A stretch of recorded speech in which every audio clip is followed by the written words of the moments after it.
we're here to talk about how to solve quadratics by taking square roots. So solving, it means to leave the variable or letter alone. So in this problem, we're trying to get this x alone.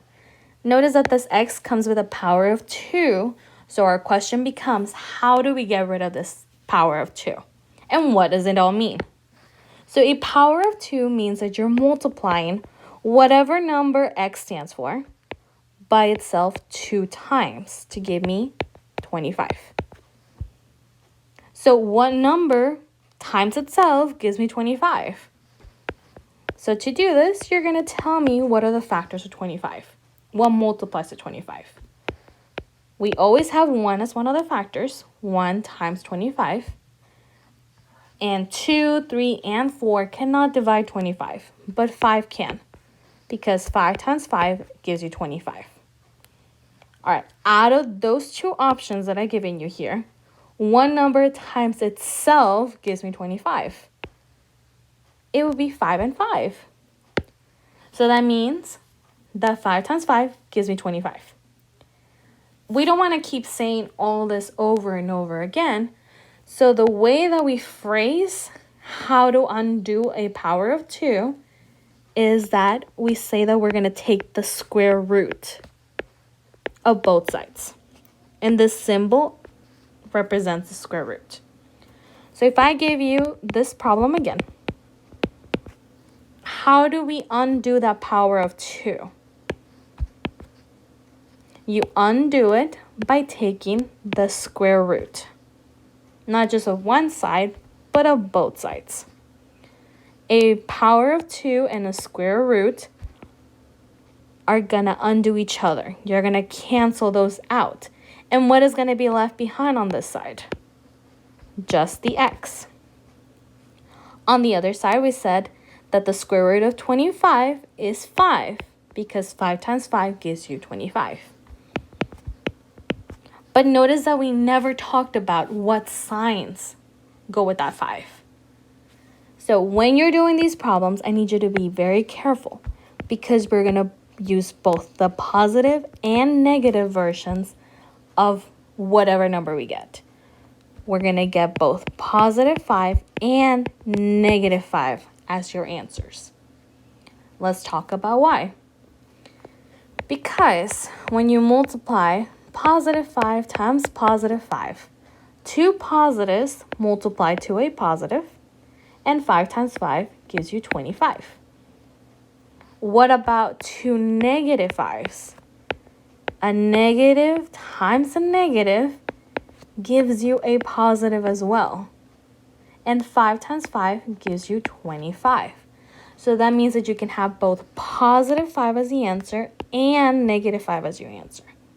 So keep this in mind every time we're doing our problems right now. All right, let's do a slightly harder problem. All right, keep this in mind that we're trying to find out what x is equal to. If I'm trying to leave that x by itself, notice that right now it comes with parentheses and a second power around it. The only thing that we can get rid of right now is everything outside of that. It is that negative 4. How do we undo that negative 4? We add 4 to both sides because a negative and a positive are going to cancel out because they give me 0. 0 plus 4 gives me a positive 4. And we're going to bring down this parentheses. All right, we're trying to leave the x alone. Goal is to get the x by itself. So how do we undo that power of 2? We square root both sides. Because a power of 2 and a square root cancel out, undo each other. So on this side, we're just going to get x plus 3 by itself with no parentheses or a power of 2 anymore. On the other side, we're going to do the square root of 4. So again, you need to tell me what multiplies to 4. 1 times 4 and 2 times 2. So the square root of 4 is 2 because that number multiplied by itself gives you 4. So on this side, we're going to get both the positive and negative versions of 2. All right. Once you get this to this point, you're going to break up your problem into 2 different problems. We got x plus 3 can be equal to positive 2. And x plus 3 can be equal to negative 2. And remember that our goal is to get the x by itself. So if we're trying to get that x by itself, we got to do the opposite of that 3. So I'm going to subtract 3 from both sides, or do a minus 3 from both sides. Because a positive 3 and a negative 3 gives me 0. So on this side, they're going to cancel each other out, and we're going to be left with x by itself. A positive 2 and a negative 3, you're going to have to subtract them because they're opposite signs. You're going to get 1. Because the 3 was bigger and it came with a negative, this 1 is going to be a negative 1. All right, we're going to do the same thing on our second problem. We're trying to leave the x by itself, so we're going to subtract 3 from both sides so that these 2 can cancel out. And we can be left with the x by itself. Negative 2 and negative 3 are going to make a bigger negative. You're going to add those together and you're going to get 5. 2 negatives here will make a bigger negative here. So it would be a negative 5. So these are our 2 answers. X can be negative 1 and x can be negative 5. All right. One last problem and we're done. A slightly harder problem is to now have a number outside of the parentheses. We're still trying to leave our x alone. But notice that this x has parentheses around it and has a 2 in the front. So the only thing that I can take away is that positive 3 by itself. So I'm going to do the opposite. I'm going to subtract 3 from both sides. Because positive 3 and negative 3 gives me 0. 75 minus 3 gives me 72, and I am going to bring this parentheses down. All right, we're trying to get that x by itself. Around that x, I have a power of 2. So I can't get rid of any of this yet. What I can get rid of is this 2 in the front.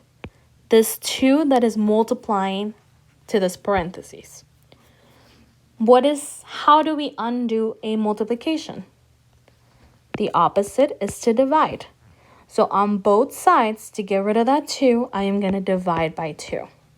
2 divided by 2 gives me 1. So these 2 are going to cancel out. And you're going to be left with x minus 1 with parentheses around it and a power of 2. On the other side, we get 72 divided by 2. So 2 goes into 7 3 times. You carry the 1. 2 goes into 12 6 times. So it goes into it 36 times. All right. So to get rid of the power of 2, what is the opposite of that? How do we undo it? We do the square root of both sides. So remember that a power of 2 and a square root cancel each other out so that we can leave everything inside by itself. We're going to leave x minus 1 by itself on one side, and on the other side we need to find out the square root of 36. So 36 is a little harder. We have a lot more factors. We got 1 times 36, 2 times 18, 3 times 12, 4 times 9, and 6 times 6. But the square root of 36 is the one that you can multiply by itself. So it's 6 times 6. So on this side, the square root of 36 is both positive and negative 6. So let's break this problem into 2 pieces. We got x minus 1 can be either positive 6, or x minus 1 can be negative 6. So if we're trying to leave the x by itself, we need to get rid of that negative 1. So the opposite of that negative 1 is to add 1 to both sides. So I'm just going to add it to all these problems. Because negative 1 plus 1 gives me 0 and cancel out. Same here. So on this side, we get x completely by itself. And on the other side, what is positive 6 plus 1? Two positives will make a bigger positive. It would make a positive 7. On the other problem, we have a negative 6 and a positive 1. They're opposite signs, so I'm going to subtract them. I'm going to get 5. Because the 6 was bigger and it was negative, your answer is going to be negative 5. So these are my final answers. You can have x be equal to positive 7, or x can be equal to negative 5.